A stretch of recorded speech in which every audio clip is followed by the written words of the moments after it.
Programang ito ay rated SPG, striktong patnubay at gabay ng magulang ang kailangan. Inggit na inggit nga ang grupo ni Bong kay Tanggol. Alam kasi nilang papalitan na sila nito. Gusto nilang yariin si Tanggol, ngunit alam nilang hindi nila kakayanin. Kaya surprise attack ang gagawin nila. Susugurin nila si Tanggol kapag hindi ito handa.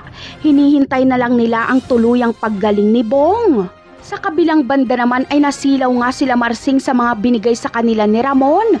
Binigyan sila ng sariling bahay, kotse at bandel-bandel na pera. Kaya tuwang-tuwa si Edwin, kaya gustong-gusto niya raw ang kanyang bayaw. Habang sila Marsing naman ay nakalimutan na nagdududa sila kay Ramon nung makahawak sila ng limpak-limpak na salapi. Sa mga susunod na episode naman ay magaganap na nga ang inaabangan nating lahat. Ito ay ang paghaharap-harap nila Mokang, Tanggol at Ramon. Matutuklasan na ni Ramon na napaikot siya ni Olga. Malalaman na ni Ramon na impostor ang iniharap sa kanya ni Olga at itong kasama ni Mokang ang tunay niyang anak. Kaya para maliwanagan at magkaalaman na ay isasama mismo ni Ramon si Tanggol sa mansyon habang si Mokang ay papauwiin muna ni Ramon sa bahay ng kanyang mga magulang at nang sa ganon ay maitago nila kay Mokang ang tunay na pangyayari.